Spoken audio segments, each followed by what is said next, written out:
యాదాద్రిలో ప్రధాన అర్చకులు నరసింహాచార్యుల ఇంటిపైన దాడి జరిగింది. ఆ దాడి గురించి ఒక్కసారి నేను మాట్లాడదలుచుకున్నా.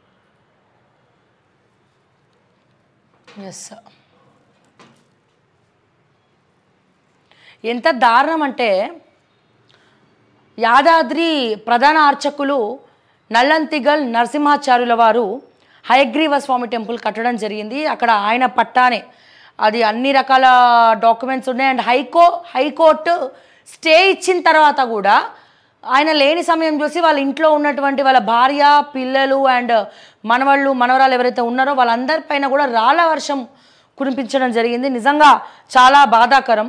ఇదే రాళ్ళ వర్షం వేరే ఎవరి మీదన్నా జరిగితే ఊరుకుంటుందా ప్రభుత్వము? ఊరుకుంటుందా? వేరే ఎవరి మీదన్నా జరిగితే ఖచ్చితంగా వాళ్ళకి రక్షణ కల్పిస్తుంది. వాళ్ళు కంప్లైంట్ ఇచ్చినా కూడా ఎందుకు టేక్ ఓవర్ చేయట్లే? ఆయన సాక్షాత్తు నడిచే నరసింహ స్వరూపము.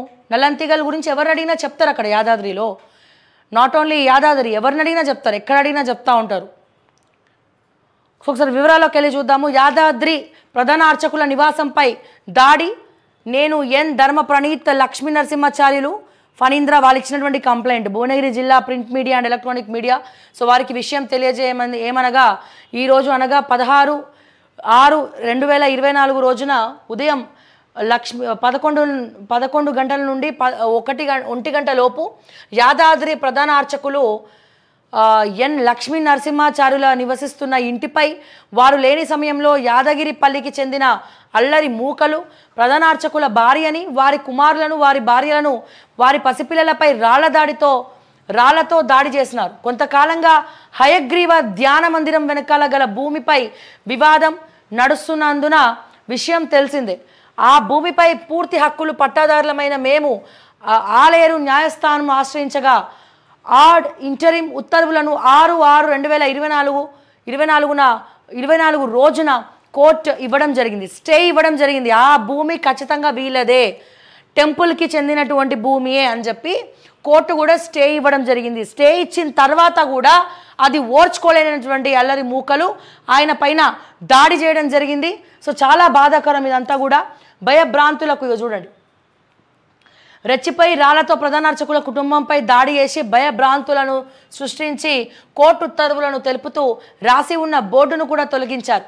అంతకు పూర్వం 20 లక్షలు ఇవ్వాలని బ్లాక్మెయిల్ చేసినారు. అంతటి సొమ్మును ఇవ్వనందున మాపై, మా కుటుంబంపై దాడులు చేస్తూ విచక్షణారహితంగా ప్రవర్తిస్తున్నారు. కొంతమంది అండ చూసుకొని వీళ్ళు విర్రవీగిపోతున్నారు.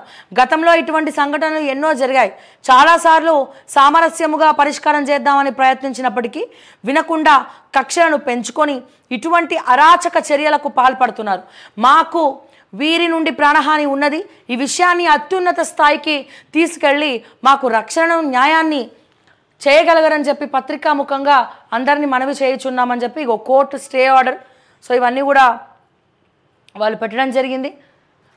రాళ్ళ దాడి.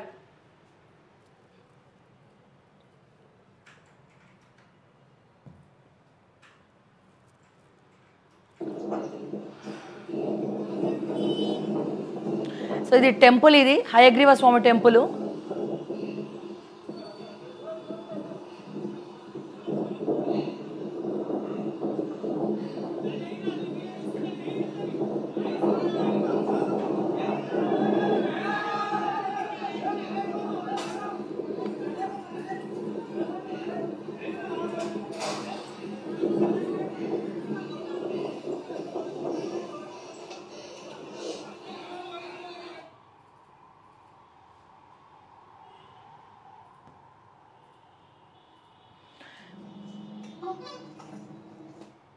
సో దయచేసి అక్కడ ఉన్నటువంటి పోలీస్ ఆఫీసర్లు కావచ్చు, రాష్ట్ర ప్రభుత్వం కావచ్చు, సో చర్యలు తీసుకోవాలి, వాళ్ళకి రక్షణ కల్పించాలని చెప్పి కూడా వాళ్ళు కోరుకుంటున్నారు. కాబట్టి సో దయచేసి అండ్ అదే రకంగా అంటే వేద మంత్రాలు చదివే అర్చకుల పైన మీ ప్రతాపం ఎందుకు చూపిస్తారు, రాళ్ళదాడి ఎందుకు గురిపిస్తారో నాకు తెలియదు. కానీ సో దయచేసి వాళ్ళకి రక్షణ కల్పించాలి.